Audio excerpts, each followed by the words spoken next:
is SMNI News Channel. Truth that matters.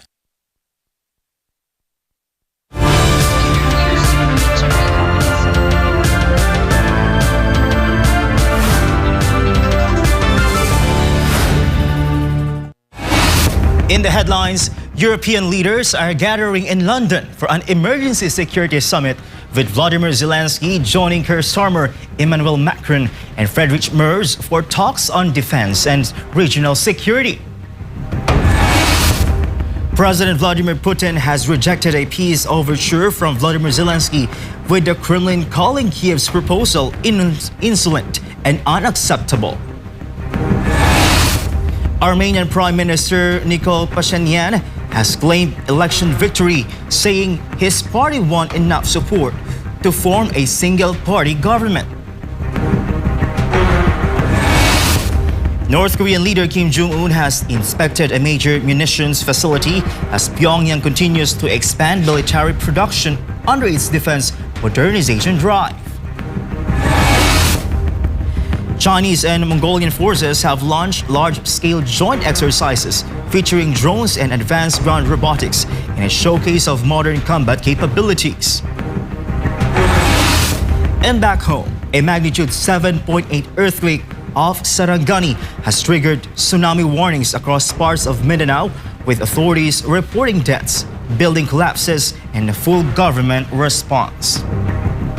I'm Prince Tripoli. Newsline World starts now.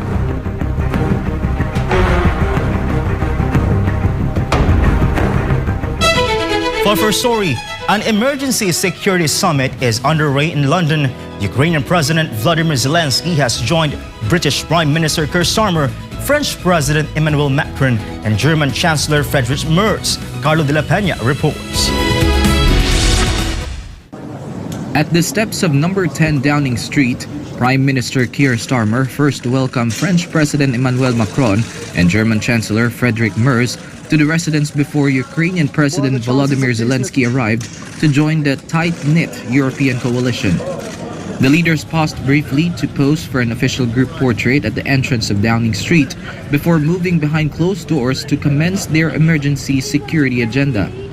The sudden high-level meeting in London takes place just days after Russian President Vladimir Putin rejected Zelensky's open letter proposing direct face-to-face peace talks to end the conflict.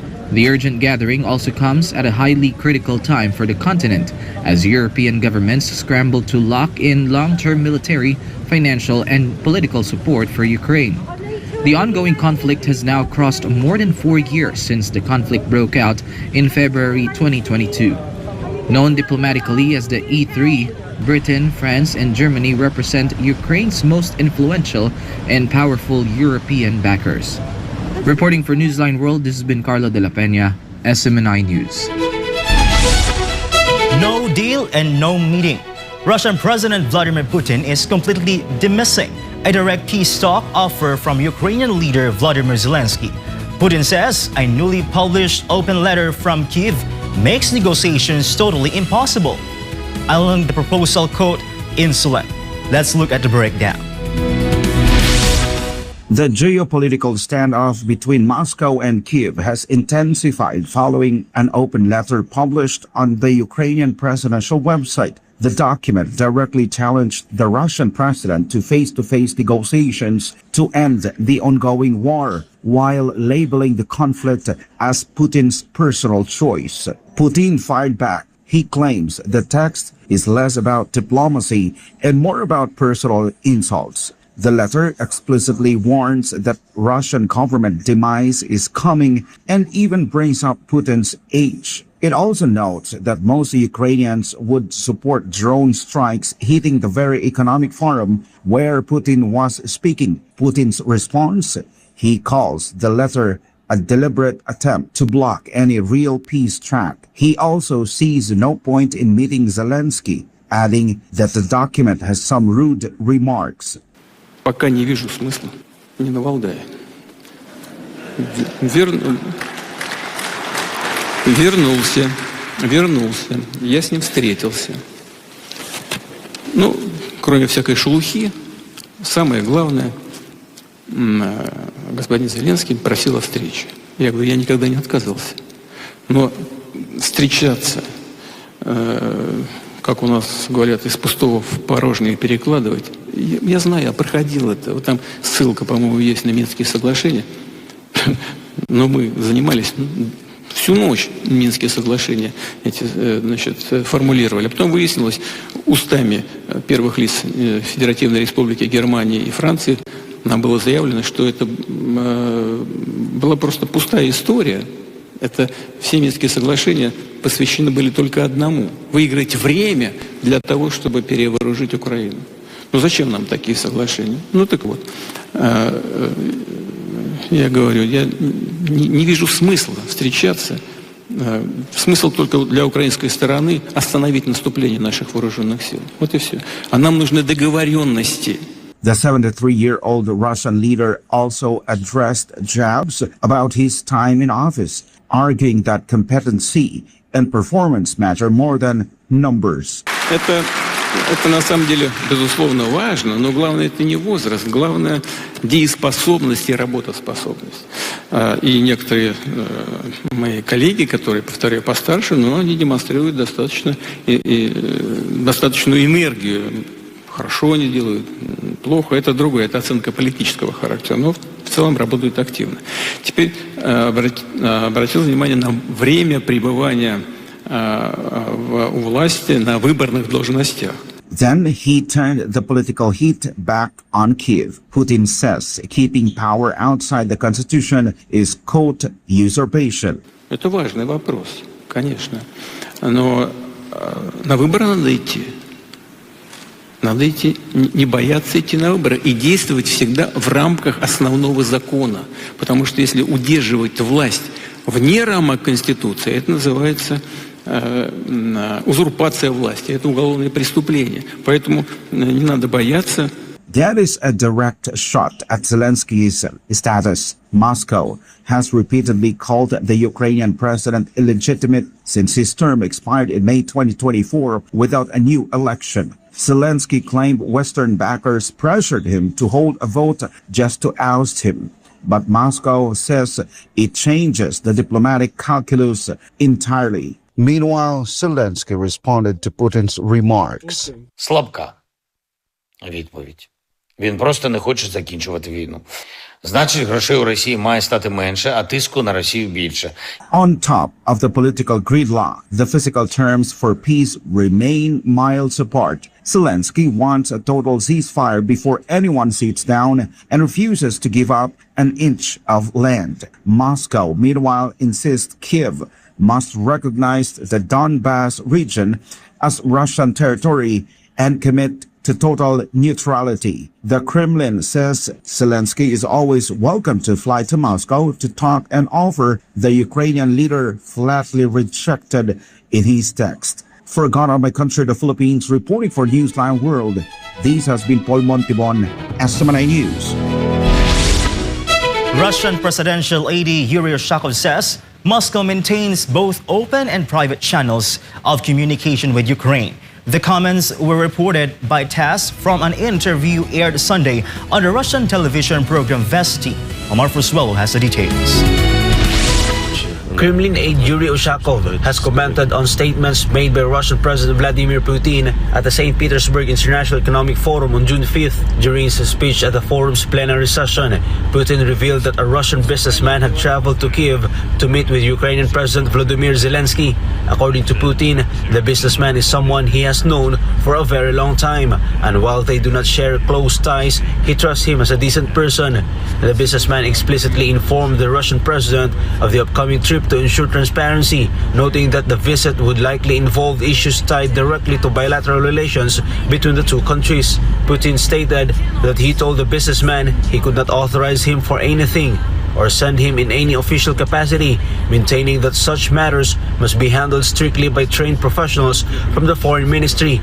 the Defense Ministry, and other specialized services, mirroring the previous talks in Istanbul. The businessman responded that he simply wanted to inform Putin of the invitation, intending to listen to the proposal and report back on the nature of the meeting. Putin noted that he did not forbid the journey, after which the businessman traveled directly to Kyiv and held a face-to-face meeting with the author of the open letter, President Volodymyr Zelensky. Meanwhile, Ushakov described the businessman as a well-known figure but declined to reveal his identity. Reporting for Newsline World, Almar Forsualo, SMNI News. Incumbent Armenian Prime Minister Nikol Pashinyan has declared a sweeping victory in the country's high-stakes parliamentary elections. Speaking well before the final votes are tallied, the EU-backed leader announced his ruling civil contract party will secure enough support to form a single-party government. Kai Villan has the updates. The announcement came as the vote count was still in its early stages. Speaking to reporters, Prime Minister Nikol Pashinyan said that his civil contract party had already locked down a decisive mandate to govern the nation completely alone. However, at the exact time of his public victory claim, Armenia's Central Election Commission had published verified results from just 455 polling stations, representing fewer than a quarter of the total across the country. The highly polarized election has been billed across Western media as a critical turning point in Armenia's modern trajectory. But the democratic process has been deeply marked by the arrest of opposition candidates, a controversial €50 million financial offer from Brussels, and rapidly deteriorating trade relations between Armenia and Russia. Tensions spiked on Sunday as police officially detained 3 active supporters of Samvel Karapetyan's opposition bloc, Strong Armenia, in the city of Gyumri. The detentions coincided with a statement from the State Anti-Corruption Committee, which reported it had uncovered widespread instances of direct voter bribery involving multiple political factions, including Strong Armenia. Karapetyan fired back at the targeted law enforcement actions, accusing the ruling administration of weaponizing police forces to dismantle organized opposition campaigns. А у него другого варианта нету, он только через это хочет сохранить власть, но посмотрим. Я думаю, что народ Армении сделает правильный выбор. The Prime Minister firstly denied allegations that opposition parties were facing systematic political repression after 6 opposition parliamentary candidates were arrested. Подожди позиции. Вот, попытались снять сильную Армению с выборов. Вы же знаете... Это процессы, которые проходят согласно избирательному законодательству Республики Армения. И вы знаете, что, к сожалению, есть многие факты избирательной коррупции. Конечно же, государственные институты Республики Армения должны среагировать. Reporting for Newsline World, Kai Villan, SMNI News. Former Cuban President Raul Castro made his first public appearance since being charged by the United States over a 1996 plane downing, attending a high-level summit in Havana where officials denounced tightening American sanctions. Jane Cudnita tells us more. A highly charged and symbolic political gathering has unfolded in the Cuban capital. Former President Raul Castro made his first public appearance since the United States Department of Justice formally indicted him on charges of conspiracy to murder American citizens over the 1996 downing of 2 civilian planes. Attending a dual commemoration for his 99th birthday and 65th anniversary of the Ministry of the Interior at the Karl Marx Theater, the vintage leader was met with an emotional standing ovation and a public embrace from sitting President Miguel Diaz-Canel, signaling unified defiance against Washington's judicial maneuvers. Raúl llega a sus 95 acompañándonos y guiándonos con su sabiduría proverbial, lo cual es una suerte que todos los revolucionarios celebramos y agradecemos y todos los días. En nombre de él, porque me lo ha pedido, quiero transmitir a nuestros compatriotas su gratitud infinita por las incontables y emotivas muestras de solidaridad, cariño y respeto que ha recibido por estos días como reacción popular a las infamias imperiales y por su cumpleaños. Raúl es Cuba y a Cuba no se toca. The high-stakes address directly targeted the Trump administration's aggressive economic strategy, which Havana labels an outright campaign of genocide. Diaz-Canel lashed out at a sweeping executive order launched last month that expanded aggressive fines, asset seizures, and secondary sanctions against foreign entities trading with the island. The Cuban leader argued that the resulting Western corporate exodus, including the sudden exit of major hospitality groups, is a manufactured attempt to force a total structural collapse by freezing critical fuel shipments and cutting off basic food and medical import pipelines. El gobierno de Estados Unidos comete un acto de genocidio que impone terribles limitaciones a la vida cotidiana de nuestro pueblo. No puede llamarse de otra forma que crimen de lesa humanidad. La reacción de varias empresas que abandonaron Cuba por estos días es fruto de las medidas de coacción del gobierno estadounidense. Han desatado ese terror global.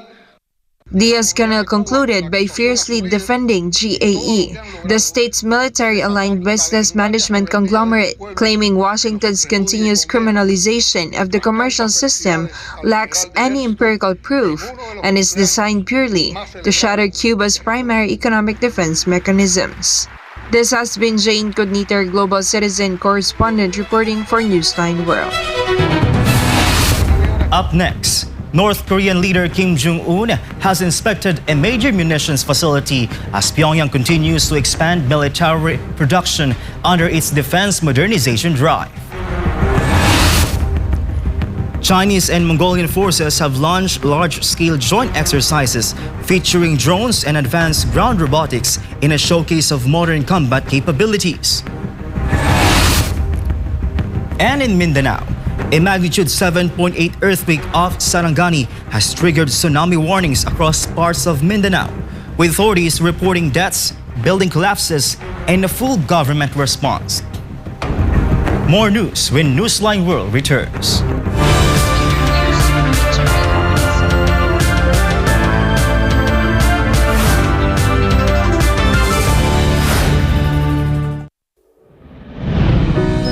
Taon-taon, kwento sa bawat kwento, katotohanan sa bawat katotohanan. Mula pa sa pasimula, malinaw ang aming misyon. Magbigay ng tamang impormasyon, maglantad ng katotohanan, manindigan sa lahat ng oras, lalo na't kinakailangan. Hindi lang minsang kinilala, kundi muli at muli. Sa likod ng bawat pagkilala ay katotohanang naibahagi. Isang tinig na narinig. Isang katotohanang umabot sa bawat Pilipino. Sa kabila ng nagbabagong panahon, sa kabila ng mga pagsubok, nananatili ang aming paninindigan. Ang pundasyon namin ay katotohanan. Ang lakas namin ay tiwala ng mamamayang Pilipino sa loob at labas ng bansa. Maraming salamat po. SMNI, para sa Diyos at sa Pilipinas nating mahal.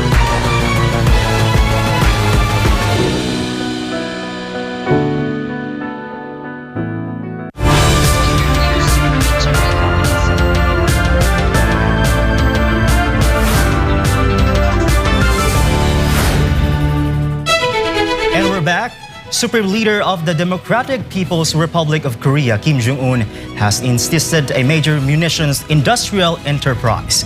The visit comes as the country continues to emphasize military production under its defense priorities. This report from Joy Tabanao.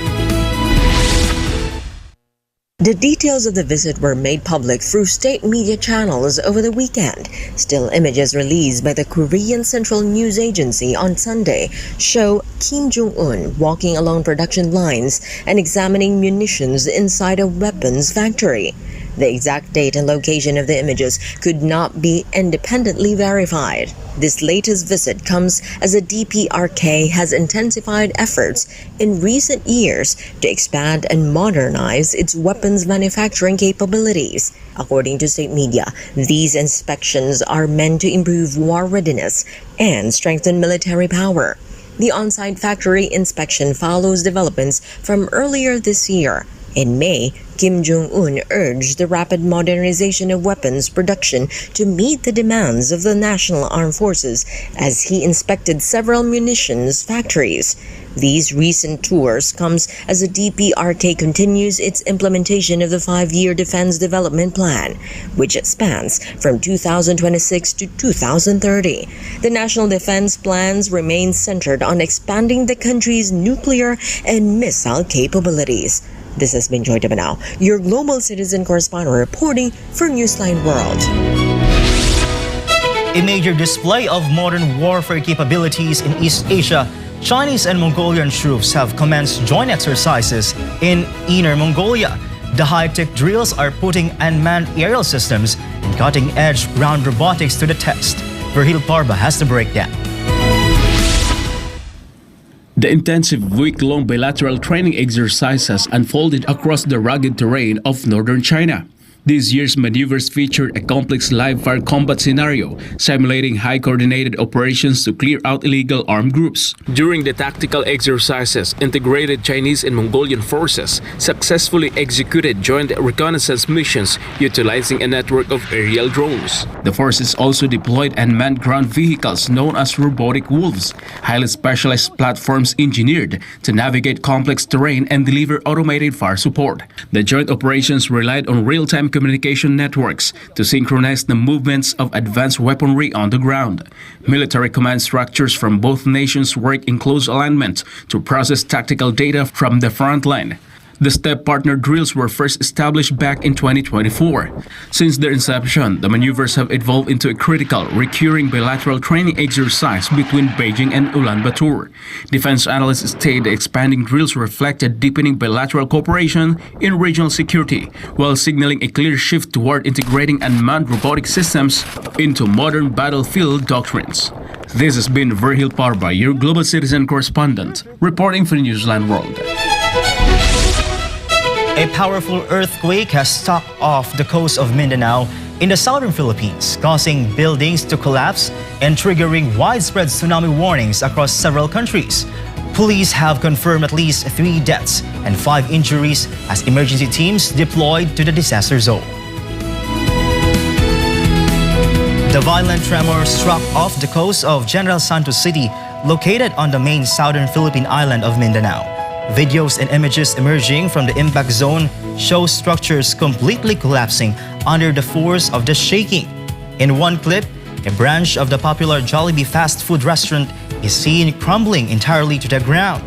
The initial shockwave prompted immediate tsunami warnings across multiple nations, spanning from the Philippines to Indonesia, Japan, and Australia.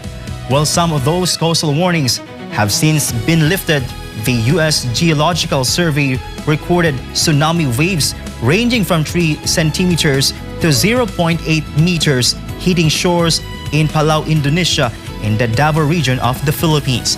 The primary earthquake was quickly followed by a series of strong aftershocks, including one major secondary tremor measuring up to magnitude 6.1. Panicked students were caught in the shaking during their first day of school. Intense scenes of buildings swaying, walls and ceilings cracking open, and heavy debris falling directly into public streets. Emergency service crews have been rapidly deployed across Mindanao to inspect critical infrastructure, checking roads, bridges, ports, power lines, and public buildings for structural failures. Early regional reports confirmed the quake was also felt across parts of eastern Indonesia, including North Sulawesi and North Maluku. Meanwhile, the government suspended classes at all levels, both public and private institutions, and work in local and national government offices in quake-affected areas. A strong earthquake off the coast of Sarangani that triggered tsunami warnings in several parts of Mindanao this morning. Wrestling Katarong has the details. President Ferdinand Marcos Jr. has ordered an immediate government response following a strong earthquake that struck waters off the coast of Sarangani on Monday morning. In his official statement, the president said a tsunami warning has been raised in several coastal provinces in Mindanao, prompting the mobilization of all relevant government agencies for a swift disaster response. According to Marcos, the Office of Civil Defense and the National Disaster Risk Reduction and Management Council or NDRRMC are currently coordinating disaster response efforts and monitoring the situation in affected areas. He also directed the Department of Social Welfare and Development or DSWD to preposition relief goods and ensure that evacuation centers are ready and fully operational for residents who may need to evacuate. Meanwhile, the Department of Public Works and Highways or DPWH has been placed on standby to assess possible damage to roads, bridges, and other critical infrastructure, as well as to clear routes needed for rescue and relief operations. As a precautionary measure, the President also ordered the suspension of classes at all levels in affected areas across Mindanao until further notice. The Department of Education will coordinate with local government units regarding the implementation of the class suspension. Marcos also urged residents in areas covered by the tsunami warning to immediately move to higher ground. The President assured the public that the national government is actively responding and will not leave the people of Mindanao behind. He added that he remains in constant communication with regional offices and local officials to ensure a coordinated and effective response to the disaster. The government is expected to provide further updates as authorities continue to monitor the situation in affected areas. Reporting for Newsline World, this has been President Katarong, SMNI News.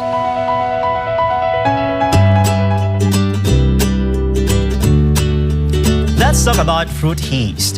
The Centre Pompidou Museum in France have logged a criminal complaint after someone stole their real banana centerpiece from Mauricio Catalan, famous artwork comedian. What could have happened to the multi-million-dollar fruit? Let's hand it over to Stella Maurice to find out.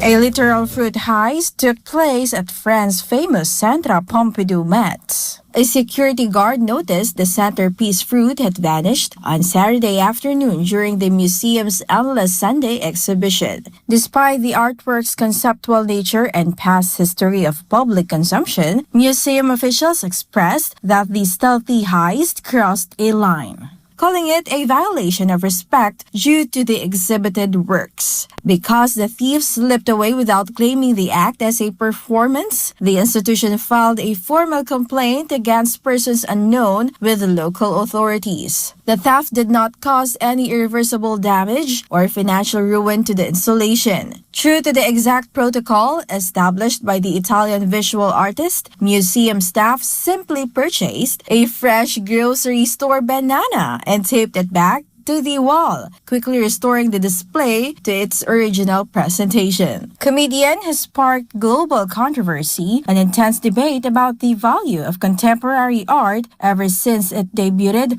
with $120,000 price tag in 2019. In November 2024, an edition of the piece fetched a staggering $6.2 million at a Sotheby's auction. Art experts and the museum emphasize that the multi-million-dollar value does not lie in the perishable fruit itself, but in the certificate of authenticity and the strict 14-page instruction manual regarding its display. The incident marks the second time the installation has been disrupted at the Pompidou Met. In July 2025, a visitor openly bit into and ate the banana on the premises. In that instance, the museum declined to take legal action, and Catalan jokingly lamented that he was only disappointed the hungry guest had not eaten the duct tape and peel as well. The Endless Sunday exhibition, which features the newly replaced fruit, will continue to run at the museum through January 2027. This has been Stella Maurice, your citizen correspondent, reporting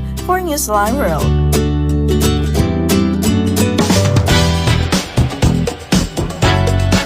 Disney has officially thied out its blockbuster animated franchise with release of a fiery teaser for Ice Age Boiling Point, sending shockwaves of nostalgia through the internet as the beloved Sub-Zero heroes prepare to trade the frost for fire in a brand new volcano-fueled adventure. Meanwhile, from Chanel chic to hot pink power suits, Theater Biggest Night delivered show-stopping fashion on the red carpet of 2026 Tony Awards night held at New York City iconic Radio City Music Hall. Here's Faith Agustin for the showbuzz. In true Ice Age fashion, things quickly go south as a massive volcanic eruption launches the beloved crew high into the air.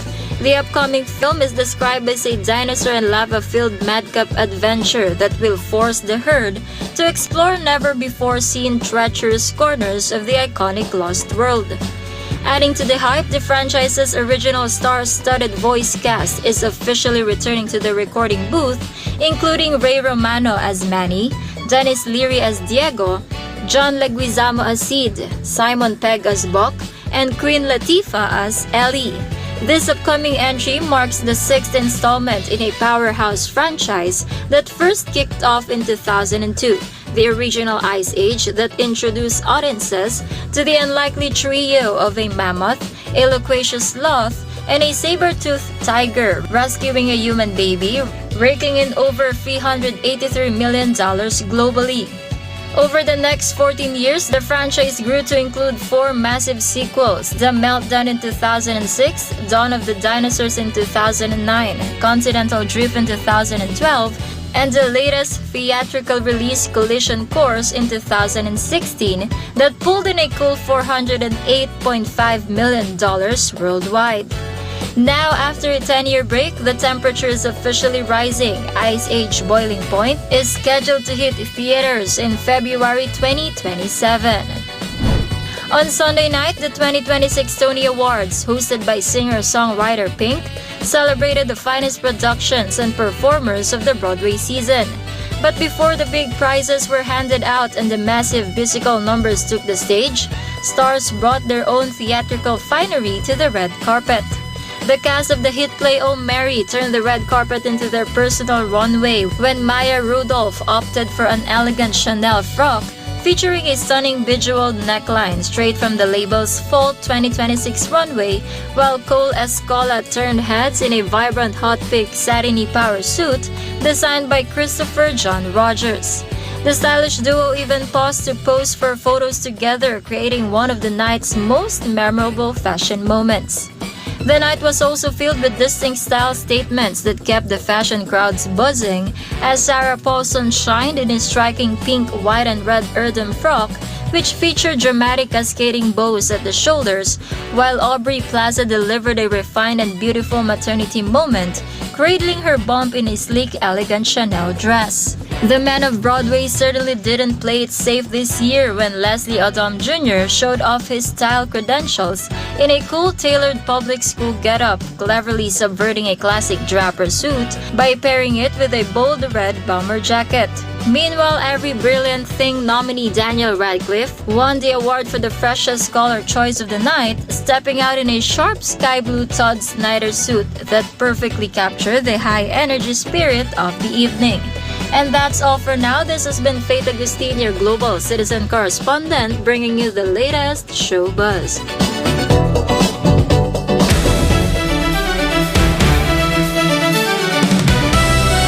In sports, Alex Ayala captured the WTA 125 Birmingham Open title in England, rocketing approximately 2 million pesos in prize money and adding another milestone to her rising international tennis career.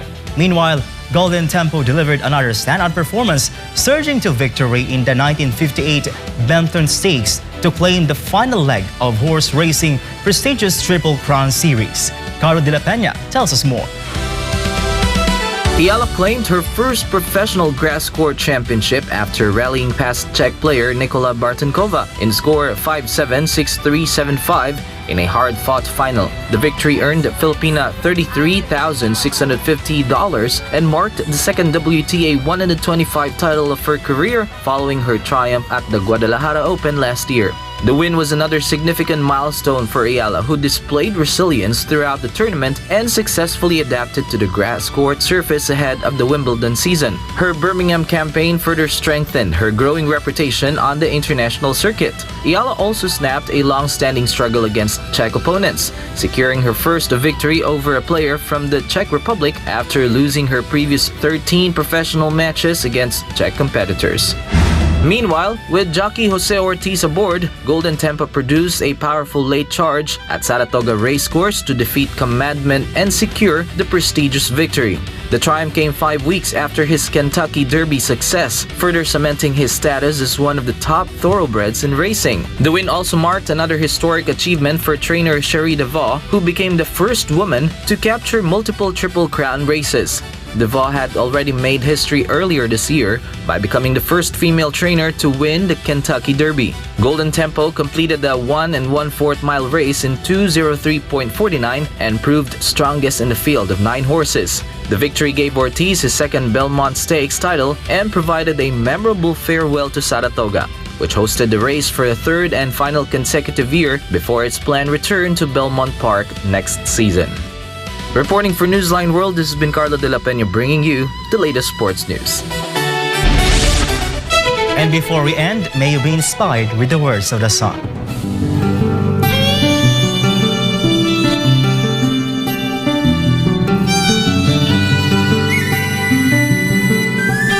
Humility and sincerity are what counts in the character of a man.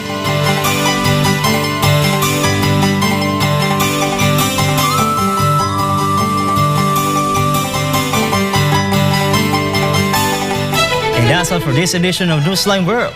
For God in my beloved country, the Philippines, I'm Prince Tripoli. Thank you for watching and goodbye.